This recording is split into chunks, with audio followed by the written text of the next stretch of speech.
हरि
गुरुर्ब्रह्मा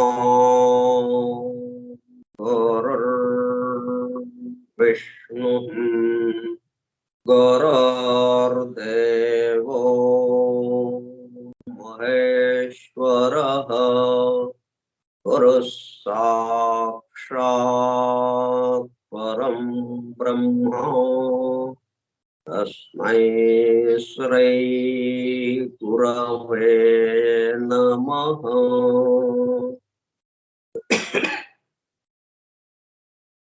व्यासं वसिष्ठनप्तारं शक्ते पौत्रमकल्मषम् पराशरात्मजं वन्दे सुखतातं तपोनिधिम् शुक्लाम्बरधरं विष्णुं शशिवर्णं चतुर्भुजं प्रसन्नवदनं ध्यायेत् सर्वविघ्नोपशान्तये। अगज आनन पद्मार्कं गजाननमहर्निशम् अनेकदन्तं भक्तानाम् एकदन्तमुपास्महे। वक्रतुण्डमहाकाय कोटिसूर्यसमप्रभा निर्विघ्नं कुरु मे देव सर्वकार्येषु सर्वदा। सरस्वती नमस्तुभ्यं वरदे कामरूपिणी विद्यारम्भं करिष्यामि सिद्धिर्भवतु मे सदा।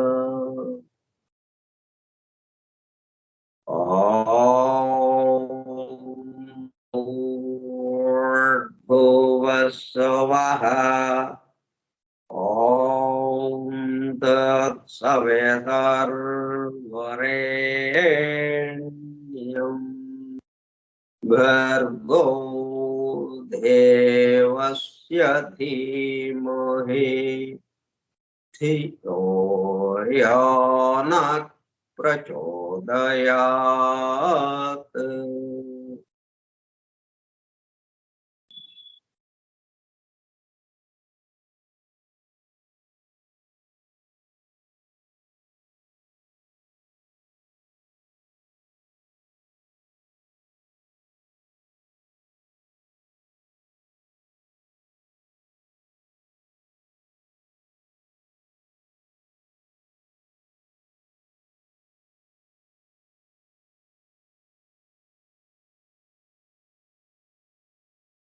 వాసుదేవ.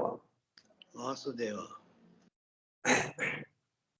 మనం భోజనానికి కూర్చోబోయే ముందు కాళ్ళు చేతులు కడుక్కోవటం, నోరు పుక్కిలించి వేయటం, ఇట్లా శుభ్రం చేసుకుని, అంటే భోజనం చేయబోయే ఆహారానికి సంబంధించి, భోజనం చేయబోయే దానికి సంబంధించి, తినే ఆహార పదార్థాలకు సంబంధించి, తినడానికి సంబంధించి సిద్ధమవటం, అప్పుడు కూర్చుని భోజనం చేస్తాం. నేరుగా వచ్చి భోజనం చేయాలి. భోజనం వడ్డిస్తున్నామండి అని అన్నప్పుడు ఈ ప్రక్రియ అంతా జరిగి అప్పుడు కూర్చుంటాం, అప్పుడు భోజనం చేస్తాం. అట్లాగే మనము అధ్యయనం చేసుకుందాం అనుకున్నాం, నేరుగా వచ్చి దాంట్లో కూర్చోవడం కాకుండా ముందుగా ఒక ప్రార్థనా గీతాలు దానం చేసుకోవడం. ఎందుకంటే ఎవరు కరుణిస్తే మనము ఆ విషయాన్ని అందుకోగలము, మనలో ఆ విషయం మేల్కొనగలదు, వాళ్ళని ప్రార్థించడం.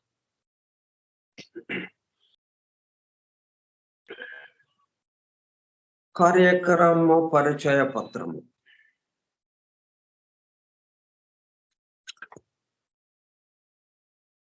ఫోరం ఫర్ ట్రూత్ సీకర్స్, సత్యాన్వేషకుల బృందము.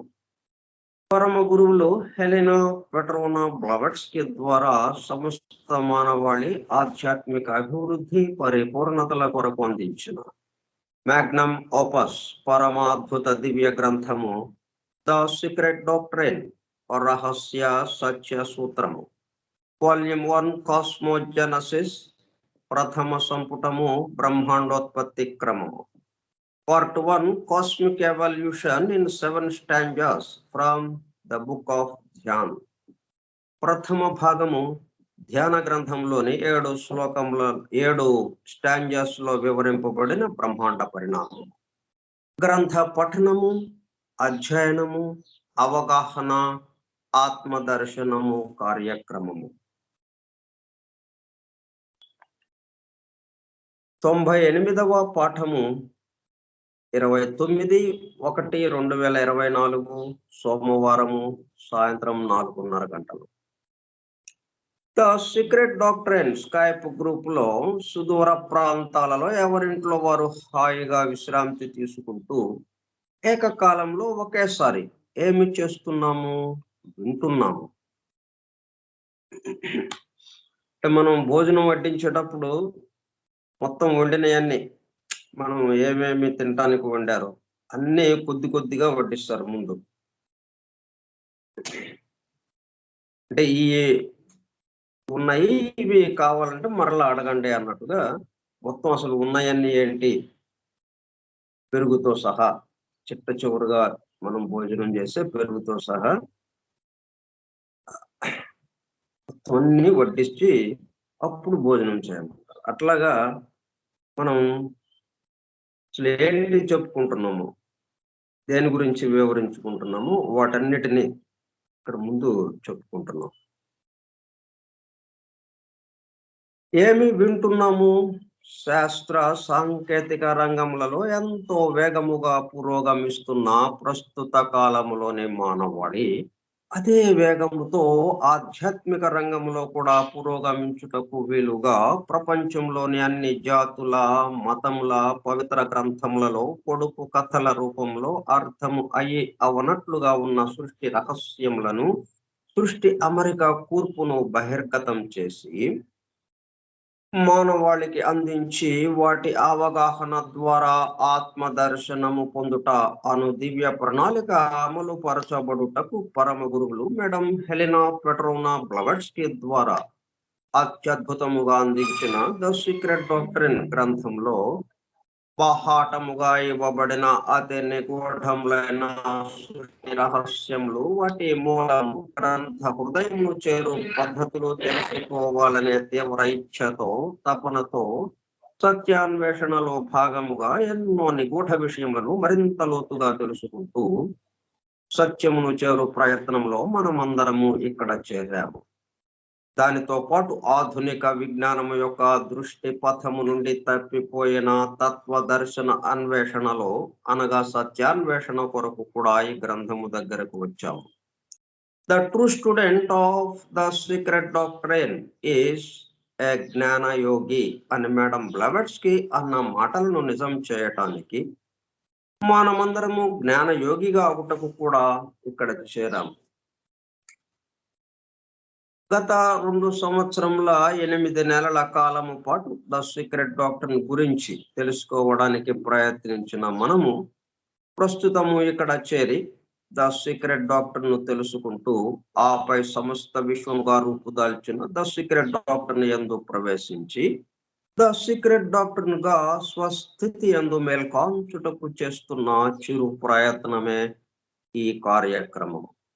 ఈ దివ్య జ్ఞాన మహాయజ్ఞ కార్యక్రమంలో పాల్గొని చెవియొగ్గి వినుచున్న అనగా ఒళ్ళంతా చెవులు చేసుకుని వినుచున్న ప్రియ సత్యాన్వేషక సోదర శ్రోతలందరకు నమస్కారం. అని బెసెంట్ ప్రసాదించిన universal prayer invocation. O hidden life vibrant in every atom, oh hidden light shining in every creature, oh hidden love embracing all in oneness, may each who feels himself as one with thee know he is also one with every other.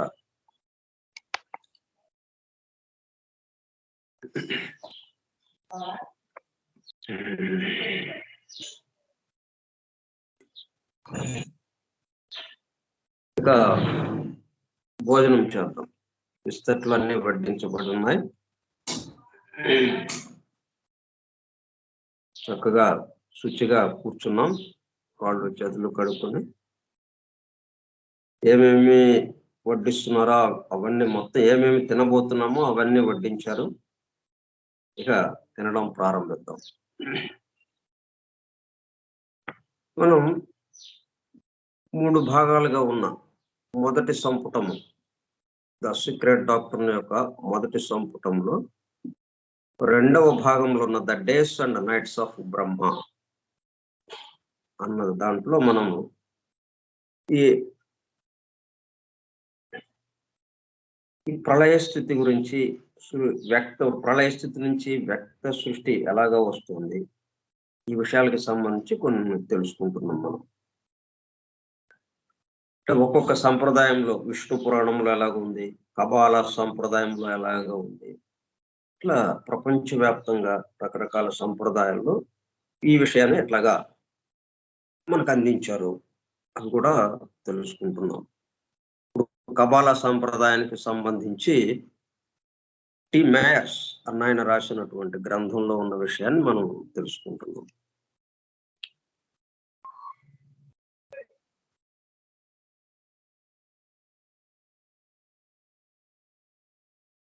At the same time, the forces of nature, the 7 angels of the presence, the 6th and 7th principles in man, like the spirito-psycho-physical spheres of the septenary child, the root races, etc., etc.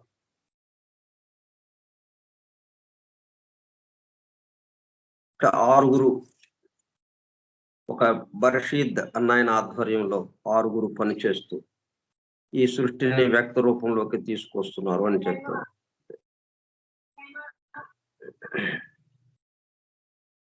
ఆరుగురు అన్నప్పుడు మనకి personification అంటే వ్యక్తిగా మనకి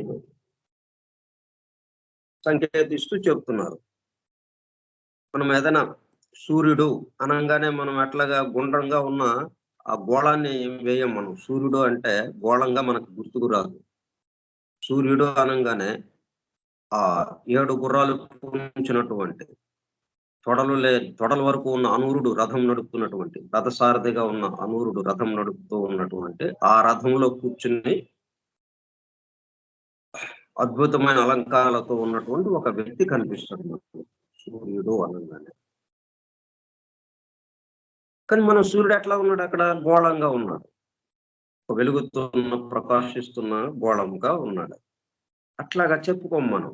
అలా చెప్పుకుంటే మనం దాన్ని అనుభూతి చెందలేం. దాని గురించిన వివరాలు మనకి పూర్తిగా అందినట్టు ఉండదు.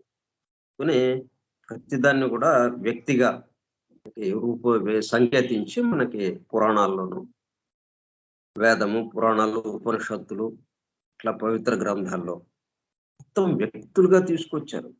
అందుకే బైబిల్లో అన్ని వ్యక్తుల పేర్లతో ఉన్నాయి. అబ్రహాం అంటే ఒక వ్యక్తి అన్నట్టు కాదు. మనం ఎట్లాగైతే సూర్యుడు రథం నడుపుటం, సూర్యుడు రథంలో కూర్చున్నటువంటి ఒక వ్యక్తిగా మనం ఎట్లా చూస్తున్నాము, అక్కడితో ఆగిపోకుండా ఫోర్సెస్ ఆఫ్ నేచర్, ఈ ప్రకృతి శక్తులు, ప్రకృతి ధర్మాలు, వాటికి ప్రతీకగా మనకి వ్యక్తుల రూపంలో అందించారనమాట. మనం తేలిగ్గా అర్థం చేసుకోవడం కోసం.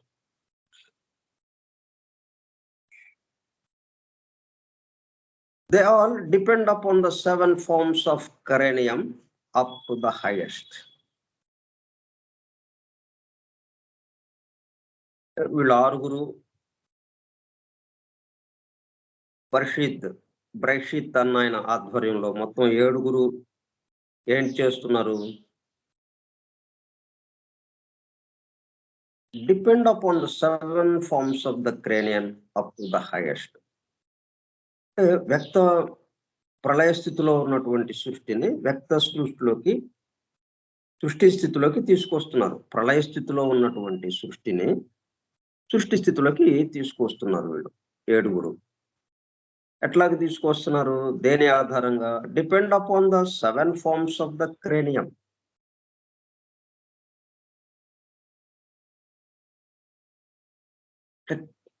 కపాలము, క్రేనియం అంటే కపాలము తెలుస్తుంది, పుర్రె. అది 7 రకాల ఆకారాల్లో ఉన్నటువంటి, అంటే మనకి ఒక్కొక్క మూల జాతికి సంబంధించి ప్రధానమైనటువంటి ఆ కపాల నిర్మాణం, ఆ పుర్రె నిర్మాణం ఉంటుంది. ఎందుకంటే ఆ వికాసాన్ని అనుసరించి మన దేహము ఎల్లప్పుడూ ఒకేలాగా ఉండకుండా మన వికాసాన్ని అనుసరించి ఆ మూల జాతి ఏ మేరకు వికాసం చెందుతుందో దానికి అనుగుణంగా రూపం కూడా మారుతూ ఉంటుంది. నేను ఒక రాయిని తెచ్చి ఒక శిల్పంగా మలుస్తున్నాం. ఇప్పుడు ఇది దేహం ఏంటి? ఒక రాయి. ఆ రాతిని ఒక చక్కటి శిల్పంగా, పరిపూర్ణమైనటువంటి శిల్పంగా, అంటే పరిపూర్ణమైనటువంటి దైవ విగ్రహముగా మారుస్తున్నాం. దీన్ని దైవముగా అయ్యేటట్టుగా ఇది మలచబడుతోంది. చెక్కే కొంది మార్పులు వచ్చేస్తూ ఉంటుంది. ప్రారంభంలో ముద్దుగా ఒక రాయిలాగా ఉన్నది, క్రమక్రమంగా ఒక చక్కటి స్పష్టమైన ఆకారం ఏర్పడదు. ఇంకా స్పష్టంగా ఉండే కొలది దాంట్లో నుంచి అందం, మనకి ఆ సౌందర్యం మనకి తెలుస్తూ ఉండటం, దాంట్లో జీవం ఉట్టిపడుతూ ఉండడం జరుగుతూ ఉంటుంది. అట్లాగా 7 ఫార్మ్స్ ఆఫ్ క్రేనియం, అంటే 7 మూల జాతులు. వాటితో ఈ సృష్టి మొత్తాన్ని ఈ ప్రళయ స్థితిలో నుంచి సృష్టి స్థితిలోకి తీసుకొస్తుంది. అప్ టు ద హైయెస్ట్, అంటే పరిపూర్ణ మానవుడి వరకు. The second earth does not come in to calculation because it is no earth but the chaos or abyss of space in which rested the paradigmatic. ఇక్కడ 3 స్థాయిల్లో కిందకి దిగుతోంది.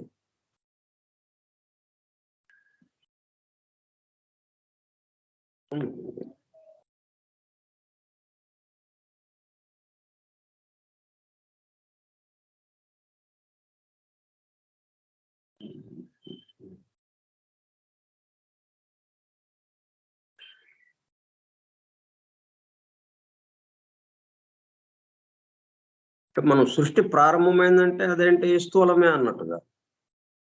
ఆ పరిస్థితికి అక్కడ ఫస్ట్ ఎర్త్ అనమాట. అది అక్కడి నుంచి సెకండ్ ఎర్త్, రెండో స్థాయిలో స్థూలం, అలాగే మూడో స్థాయిలో థర్డ్ ఎర్త్. ఇప్పుడు మనకి కనిపిస్తున్నటువంటి, మనకి దృగ్గోచరం అవుతున్నటువంటి స్థూల జగత్తు ఏదైతే ఉందో, ఇదంతా ఈ భౌతిక జగత్తు అంతా కూడా మూడవ ఎర్త్గా వస్తుంది అన్నమాట. ఇప్పుడు second earth does not come into calculation because it is no earth but the chaos or abyss of space. చోట్లో జరుగుతుంది ఇదంతా. ఇప్పుడు చోటు అది ఎలాగా ఉంది? సెకండ్ ఎర్త్ ఒక అగాధమైనటువంటి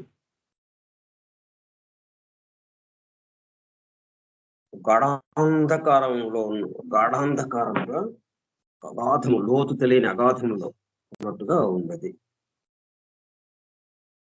In which rested the paradigmatic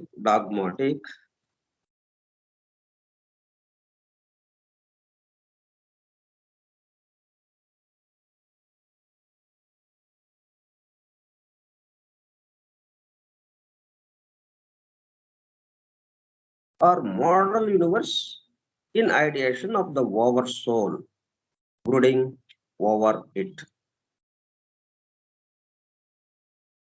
మనం ఇప్పుడు ఈ కార్యక్రమం ఇలాగా నిర్వహించుకుందాము. ఇది చిట్ట చివరిది. ఇది మనం మూడో స్థాయికి అన్నట్టుగా ఉంటుంది. అంతకుముందు ఒక ఐడియేషన్గా, ఒక ఊహగా, ఒక సంకల్పంగా,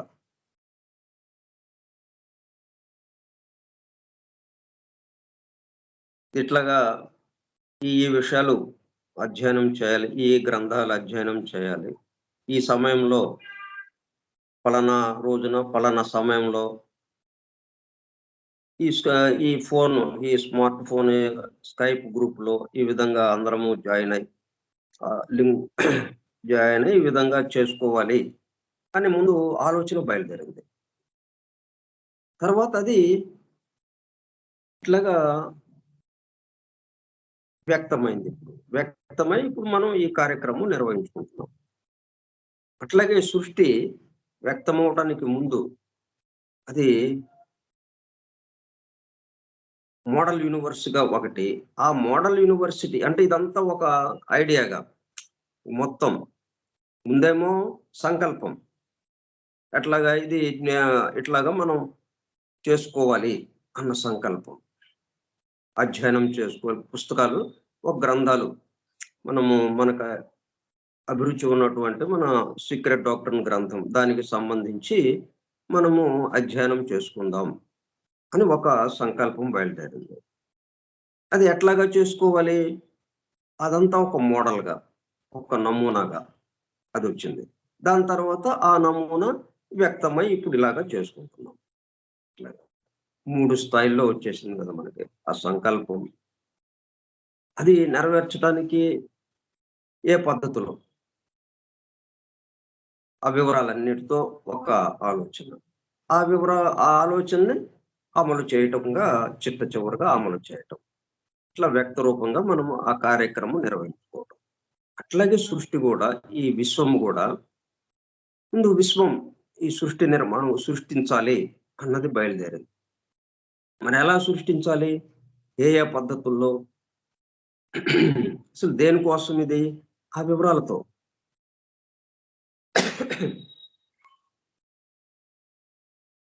అది ఒక మోడల్గా, ఒక నమూనాగా ఈ యూనివర్స్ మొత్తం ఒక నమూనా విశ్వముగా ముందు ఆలోచన రూపంలో ఉంటే అది వ్యక్తం అవటం.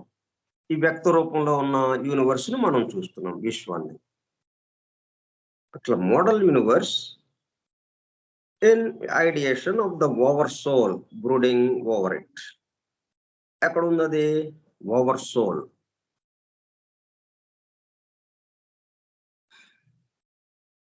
ఎవరు దీన్ని ఇలాగా కలగంటున్నారు? ఇలాగా ఆలోచన, ఈ సంకల్పం, ఆ సంకల్పం నుంచి భావంలోకి రావటం, దాని నుంచి వ్యక్తం అవటం ఎక్కడ జరుగుతుంది? ఇది over soul. Ideation of the model universe in ideation of the oversoul. Oversoul అంటే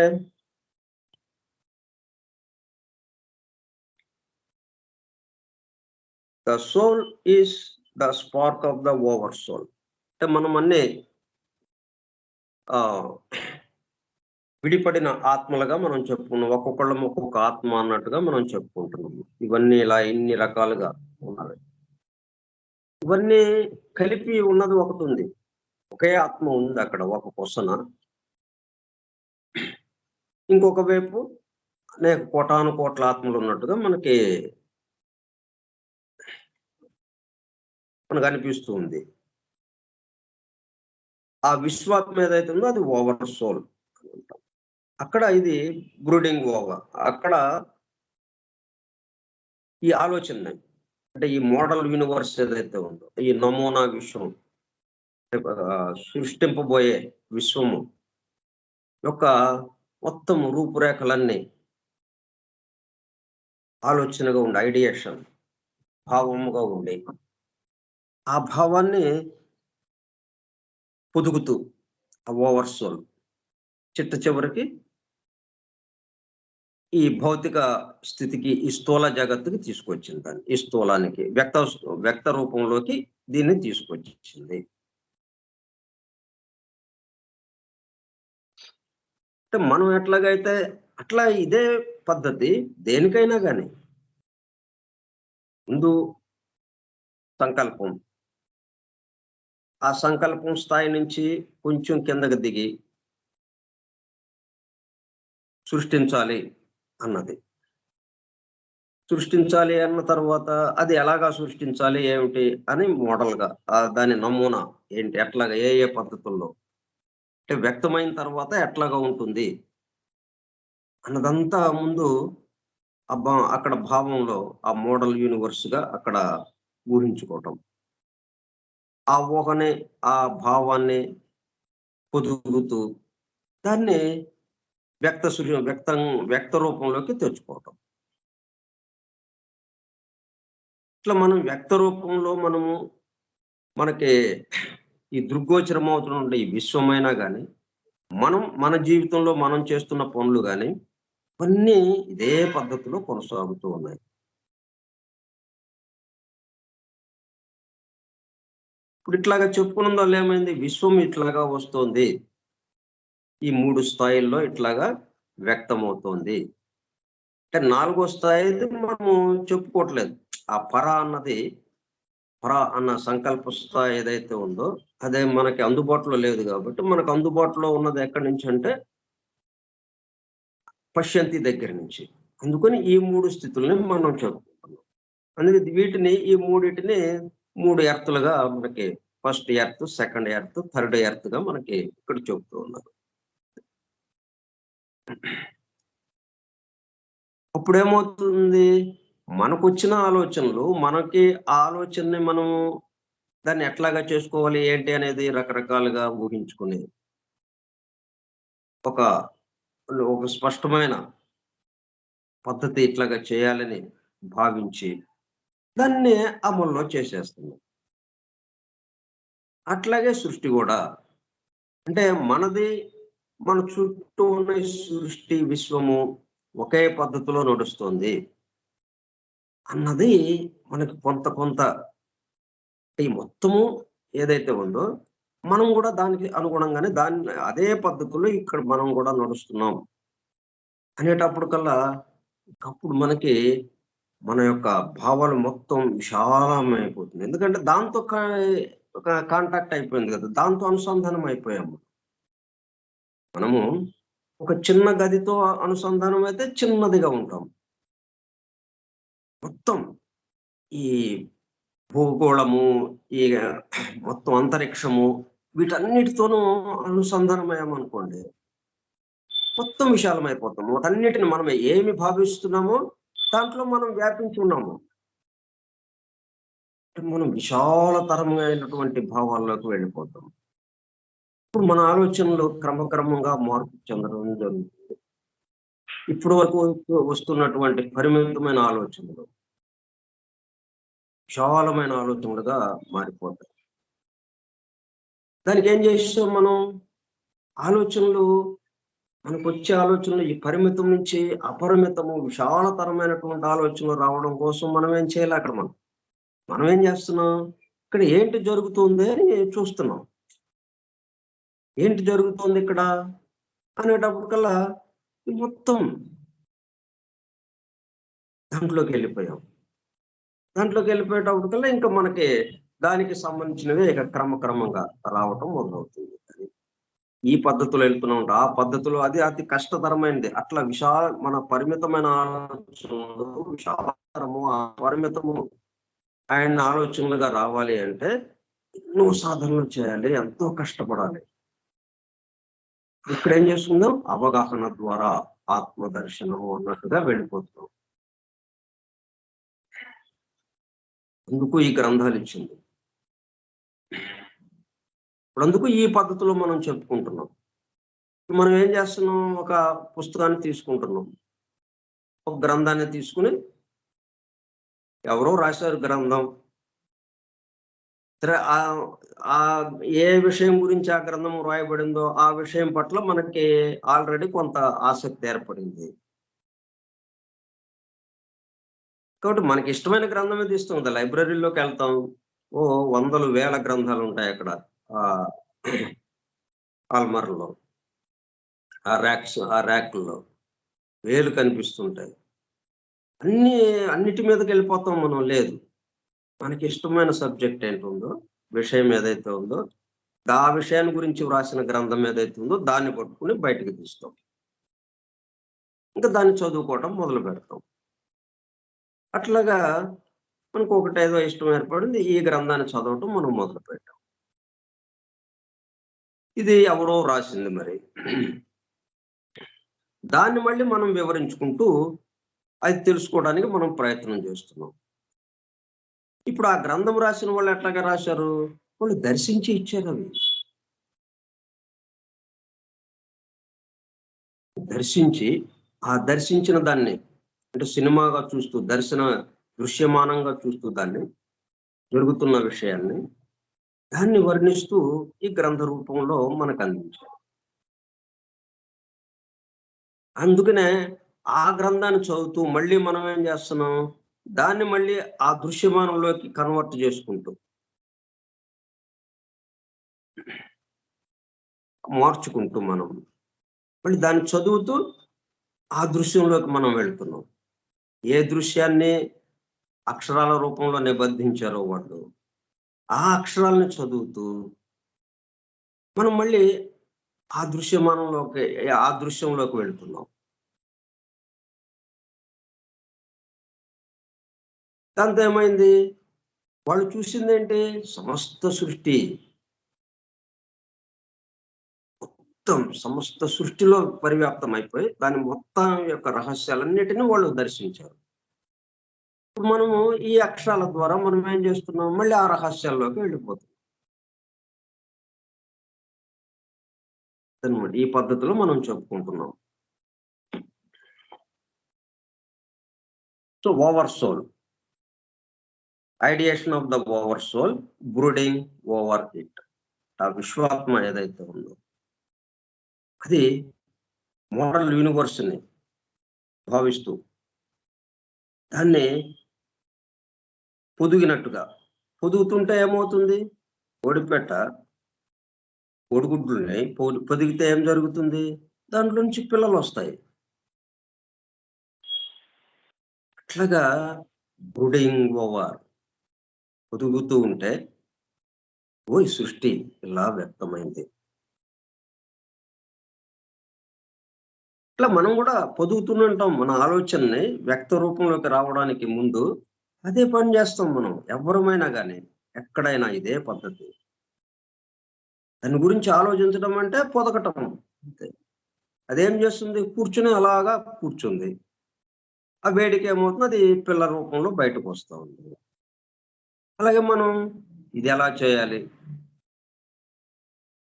ఎప్పుడు చేయాలి, ఎలాగా చేయాలి, ఆ పద్ధతులు ఏంటి, ఇట్లాగా చేయబోయే పనికి సంబంధించి ఇట్లా రకరకాలుగా ఆలోచిస్తూ ఉండడం. అప్పుడు ఒక నిర్ణయానికి వచ్చి ఇక పని మొదలు పెట్టడం.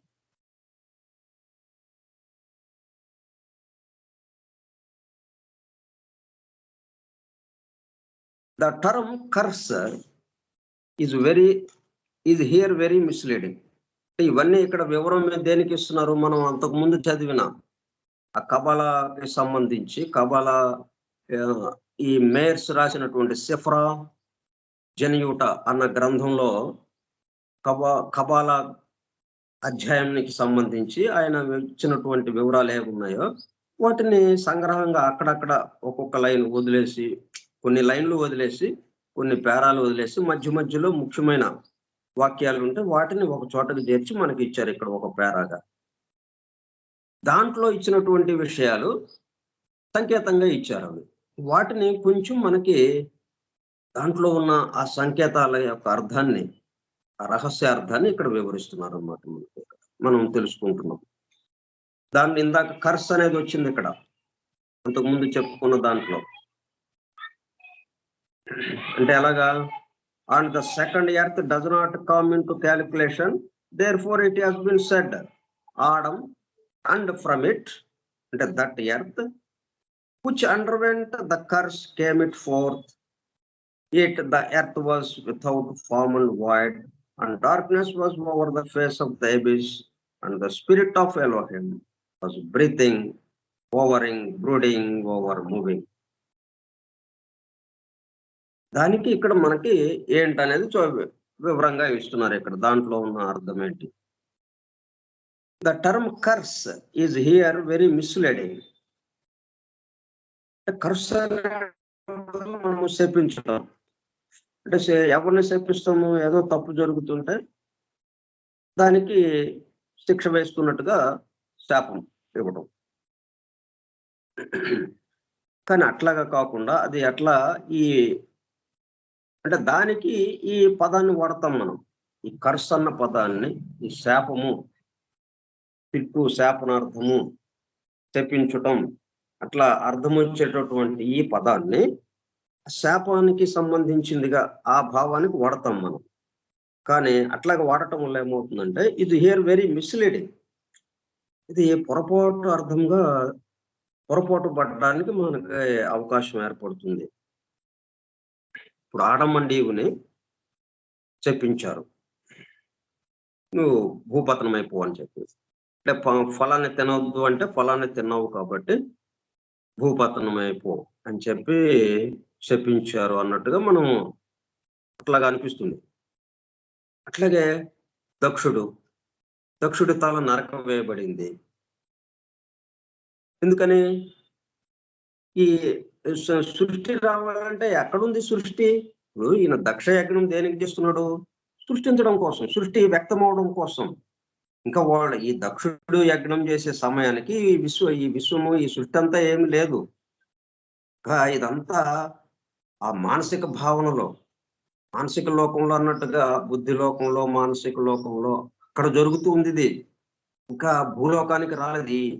ఈ వ్యక్తమైన ఈ స్థూల జగత్తుగా ఇంకా వ్యక్తం కాలేదు. అది అప్పటికి స్థూల జగత్తుగా వ్యక్తం అవ్వాలి. స్థూల జగత్తుగా వ్యక్తం అవ్వాలంటే అంతకు ముందు స్థితి ఏంటి? ప్రళయ స్థితి. ప్రళయ స్థితి ఎక్కడ ఉంటుంది? శివుడి దగ్గర ఉంటుంది. మొత్తం ఎక్కడ లయం అయిపోయింది? ఆ లయకర్త ఎవరు? శివుడు. మనము దీన్ని మళ్ళీ బయటకు తీసుకురావాలి అంటే ఆయన ఆహ్వానించాలా అక్కర్లేదా? ఉన్నదేమో ఆయన దగ్గర ఉంది. బయటకు తీసుకురావాలంటే సృష్టి అంతటని ఆయన దగ్గర ఉంది. అది ఆయన దగ్గర తీసుకుని బయటకు వ్యక్తం చేయాలి సృష్టిని. ఇప్పుడు ఆయన్ని ఆహ్వానించకుండా ఈయన యజ్ఞం సృష్టిని వ్యక్తం చేయాలి అనేటప్పుడు కల్లా అది కుదరలేదు. భగ్నం అయిపోయింది, అది విధ్వంసం అయిపోయింది. ఆ యజ్ఞం అంతా ఆయన తల నరక వేయబడింది. దాంతో మళ్ళీ ఆ మేషం శిరస్సును అతికించారు. అట్లా అదంతా చాలా ఎంత ఏంటంటే ఎన్నో నిగూఢ రహస్యాలతో కూడుకున్నటువంటిది, సంకేతాలతో కూడుకున్నటువంటిది.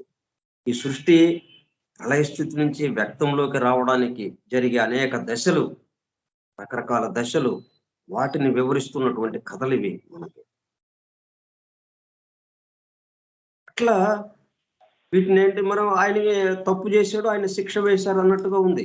దక్షుడు తప్పు చేశాడు, ఆయనకి శిక్ష వేశారు అన్నట్టుగా ఉంది. అట్లాగే ఇక్కడ ఆడమండి ఆ ఫలం తినొద్దు అంటే ఫలం తిన్నారు, వాళ్ళని శపించారు. అది తప్పు అంటే శపించారు అంటే ఏంటి, వాళ్ళు తప్పు చేశారు కాబట్టి శాపం ఇచ్చారు అన్నట్టుగా మనకు అనిపిస్తుంది. ఆ కర్స్ అన్న పదము అట్లాగా మనల్ని మిస్లీడ్ చేస్తుంది. ఎందుకంటే ఇది మనం మామూలుగా ఈ బాహ్యంగా భౌతిక జగత్తులో మన ఈ రోజువారీ మన కార్యక్రమాల్లో ఉన్నట్లుగా కాకుండా ఎక్కడైనా కానీ అదే అనుకోండి, దాన్ని శాపము, శపించటము, అది ఆ పదము మనం అనుకుంటున్న అర్థము అలా అనుకుంటే అది మిస్లీడ్ అవుతాం, అది పొరపాటు పట్టడానికి వీలుంది. తప్పుదారిలోకి వెళ్ళిపోతాం. అది అంటే ఉన్నది మనం చూడటానికి కాకుండా లేనిది చూడటం జరుగుతూ ఉంటుంది. మనం మరి అదే కదా, ఇప్పుడు ఈ సమస్తము ఒకటితో ఉంటే ఇది అనేకత్వంలో ఉన్నట్టుగా మనకు అనిపిస్తుంది. ఎందువల్లంటే ఆ కర్స్ అన్న పదాన్ని మనం తప్పుగా అర్థం చేసుకోవటం వల్ల మిస్లీడింగ్, వెరీ మిస్లీడింగ్, మామూలుగా కూడా కాదు, very misleading.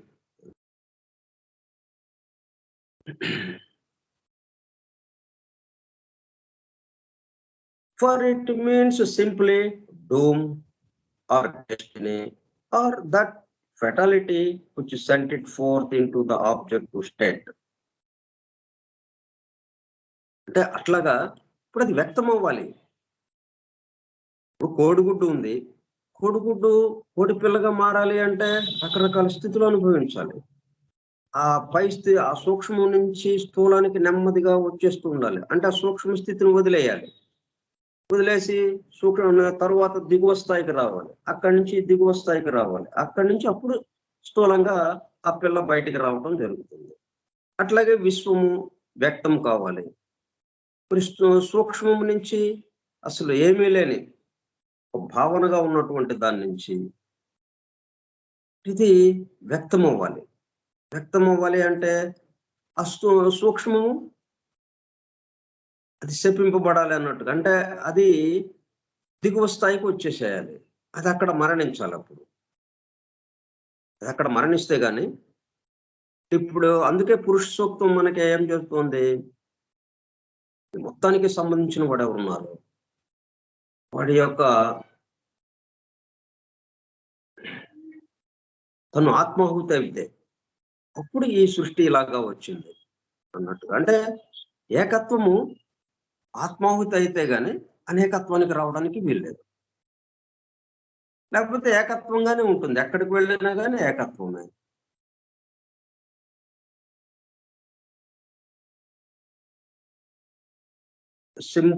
Simply doom or destiny, శిక్ష విధించినట్టుగా మనకి కనిపిస్తుంది. అది కానీ అది మరి అట్లాగా చేయకపోతే మరి సృష్టి రాదు, ఇక్కడికి వ్యక్తం అవ్వదు.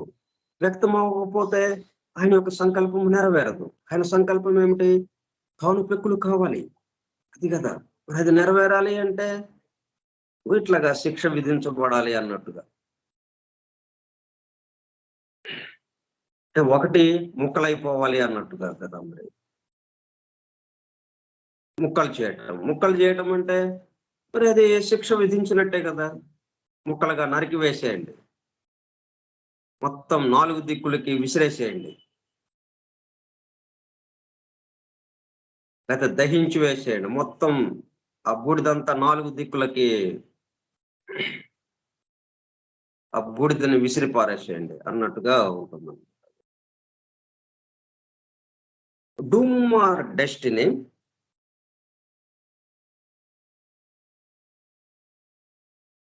ఆర్ దట్ ఫెటాలిటీ, అది దైవ ఘటనగా మనం చూడాలి. అది fatality which sent it forth into the objective state.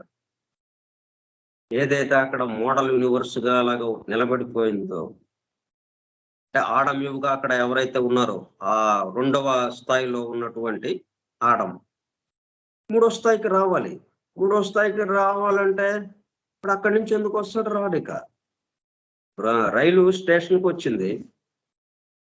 స్టేషన్కి వచ్చిన తర్వాత ఆ స్టేషన్ వదిలి మళ్ళీ ముందుకు వెళ్ళాలి కదా. ముందుకు వెళ్ళాలంటే స్టేషన్లో చెప్పకపోతే వాడు వెళ్ళటానికి లేదు. అక్కడ రెడ్ లైట్ వేసి ఉంటుంది. రెడ్ లైట్ వేసి ఉంటే ఇంకా ఎలాగ వెళ్తాడు వాడు? ఇంకా అక్కడే ఉండిపోతాడు. కాబట్టి ఒక తన్నుదంతే గాని ముందుకు వెళ్ళడు కదా వాడు. అట్లా ఒక తన్నుదనిన్నట్టుగా అట్లాగా మనకి దాన్ని శిక్ష వేసినట్టుగా ఇక బహిష్కరణ శిక్ష. మా స్టేషన్ నుంచి నువ్వు వెళ్ళిపో అని బహిష్కరించినట్టుగా. అట్లా అంటే ఎలాగది అది శిక్ష అంటే మరి అది తప్పు అర్థం వస్తుంది, మిస్లీడ్ అవుతున్నాం మనం. అది ఎందుకు ఆ స్టేషన్ వదిలి ఇంకా ముందుకి రావడం ఎందుకు? తర్వాత స్టేషన్కి రావాలి. మరి దాంట్లో ఉన్న ప్రయాణికులందరూ తర్వాత స్టేషన్లో దిగాల్సిన వాళ్ళు ఉన్నారు. అక్కడ వెళ్ళి అక్కడ జీవించాల్సిన వాళ్ళు ఉన్నారు. వీళ్ళని ఇక్కడే ఆపేసేస్తే మొత్తం సృష్టి ఆగిపోతుంది. అందుకని అట్లాగా ఇదంతా ఏంటి? ఫెటాలిటీ అంటే దైవ ఘటన. ఎందుకు ఇదే అంటే ఏకత్వం నుంచి అనేకత్వానికి, సూక్ష్మం నుంచి స్థూలానికి రావడానికి ఈ ఏర్పాటు ఇది. అట్లా అర్థం చేసుకోవాలి మనము. కర్స్ అన్నదాన్ని శపించడము అంటే స్థితి మారిపోతుంది. స్థితి మారడం వల్ల ఏమవుతుంది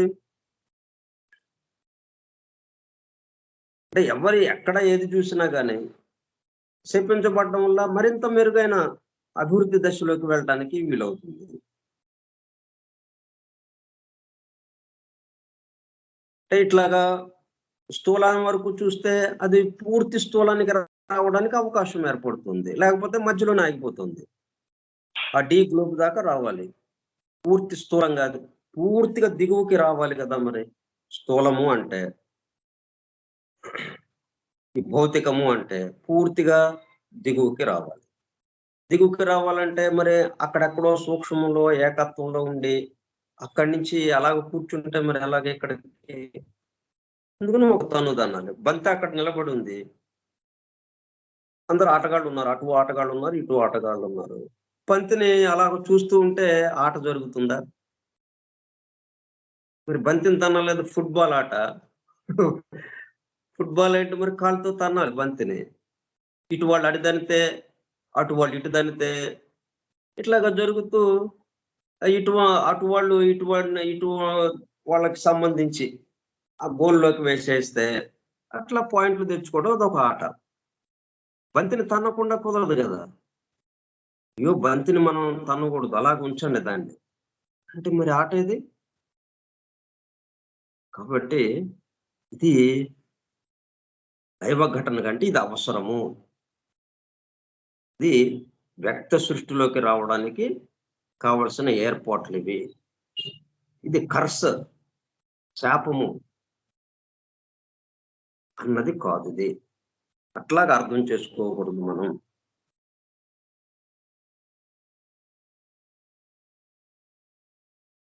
ఇంటూ ద ఆబ్జెక్టివ్ స్టేట్, పూర్తిగా భౌతిక జగత్తులోకి రావటానికి, భౌతికంగా స్థూల జగత్తులోకి రావటానికి, స్థూల స్థితిలోకి, భౌతిక స్థితిలోకి రావడానికి ఇది అవసరం. This is shown by that earth under the curse being described as without form and void. అందుకని ఆ మాదిరిగా అక్కడ అట్లా సంకేతంగా చెప్పారు. అక్కడ కర్సుని ఎట్లాగా వర్ణించారు? As without form and void, అంటే రూపమేమీ లేనట్టుగా ఉన్నటువంటిది. రూపం వితౌట్ ఫార్మ్ అండ్ వాయిడ్.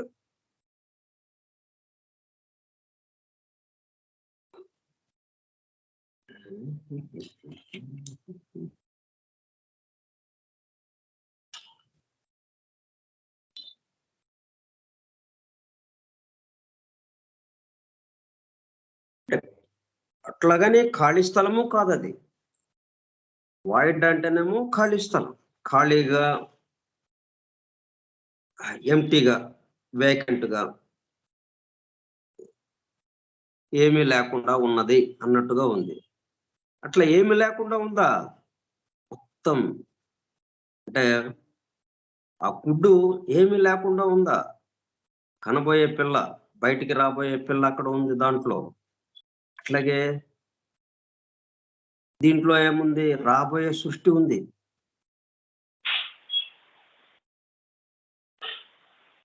కాబట్టి ఖాళీగా ఏమీ లేదు. కాకపోతే రూపంగా లేదు అది. రూపంలోకి రావాలి అదిక. వ్యక్త సృష్టిలోకి, బాహ్య జగత్తులోకి, స్థూల జగత్తులోకి అది రావాలి అన్నమాట. Shown by that earth under the curse being described as without form and void, in whose అంటే మనకి ఈ సృష్టి ఇలాగ వ్యక్తం అవటానికి ముందు అంటే మనకి ఎలాగైతే పర, పశ్యంతి, మధ్యమ, వైఖరి 4 స్థాయిలు. ఆ 4 స్థాయిల్లో 3 స్థాయిలే మనకి కొంత మేరకు గ్రహించగలుగుతాం. ఆ పర అన్నది అసలు మనం గ్రహించడానికి అవకాశం లేదు. ఎందుకంటే అదే మనం కాబట్టి. ఇంకొని పశ్యంతి నుంచి మనకి 3 స్థాయిలుగా ఇవి చెప్పుకుంటూ వచ్చారు. ఇప్పుడు పశ్యంతి తర్వాత మధ్యమ స్థాయిలో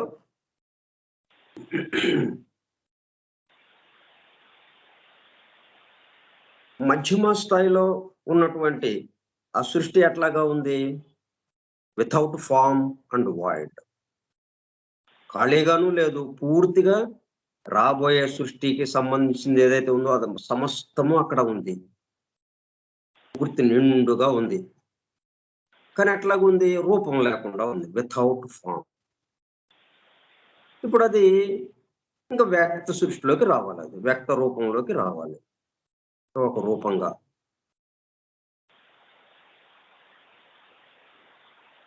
in whose abysmal depths the breath of the Elohim produced or photographed the first divine ideation of the things to be. ఇదంతా ఏంటంటే సృష్టి ప్రళయంలో ఉంది. ప్రళయంలో నుంచి మరలా వ్యక్త సృష్టిలోకి రావడానికి మనం నిద్రపోయాం, గాఢ నిద్రలోకి వెళ్ళిపోయాం. ఇంకా ఏమి లేదుగా, ఇంకా మనకి ఏమి లేదనేది కూడా ఎప్పుడు ఉంది?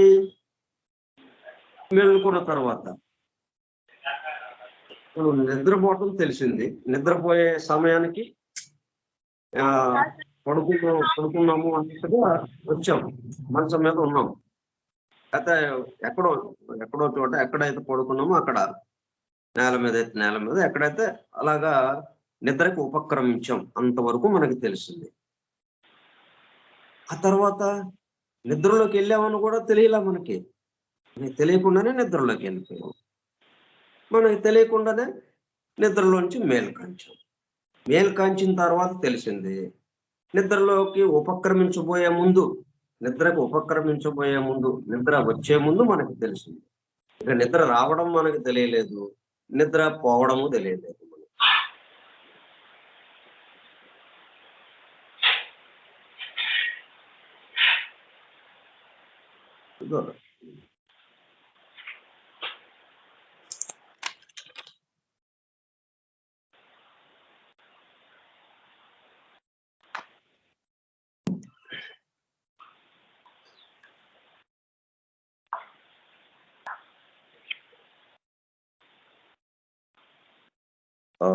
being described as without form and void, in whose abysmal,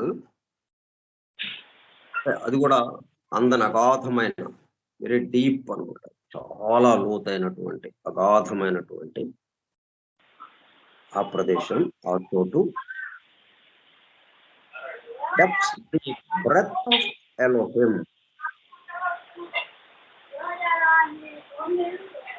ఎప్పటి వరకు జరిగింది? ఉచ్ఛ్వాసం జరిగింది. లోపలికి పీల్చుకున్నాడు.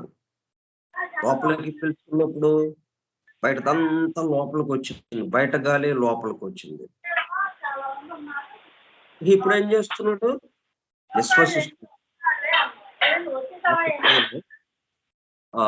విజయలక్ష్మి గారు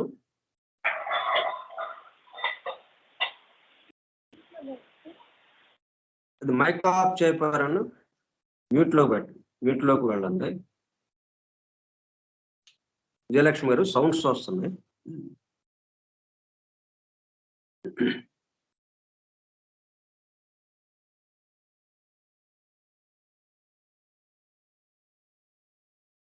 In whose abysmal depths the breath of the Elohim produced or photographed the first divine ideation of the things to be.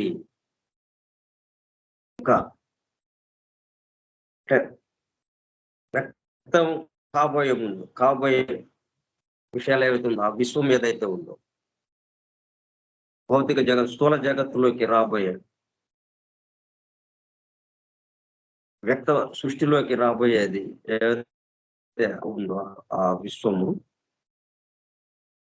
దాన్ని ఇక నిశ్వసించడం ప్రారంభించాడు. నిశ్వాసం ప్రారంభం కావాలి. ఇప్పటి వరకు ఉచ్ఛ్వాసంలో ఉండటం వల్ల ప్రళయ స్థితిలోకి వెళ్ళిపోయింది.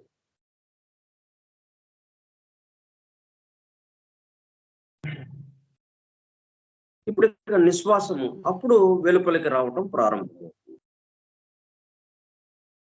బ్రెత్ ఆఫ్ ద ఎలోహిం, సృష్టికర్త యొక్క ఉచ్ఛ్వాస నిశ్వాసలే ఈ ప్రళయ స్థితి, సృష్టి స్థితి. ఉచ్ఛ్వాసము ప్రళయము, నిశ్వాసము సృష్టి స్థితి, వ్యక్త స్థితి. Produced and photographed the first divine ideation of the things to be. మొత్తం అట్లాగా మనసులో అట్లాగా తిరిగినాయి ఆయనకి మొత్తం సమస్తం. అంటే ఏవేంటి ఎట్లాగా చేయాలి సమస్తం మొత్తం కూడా అలాగా ఫోటో తీసినట్టుగా.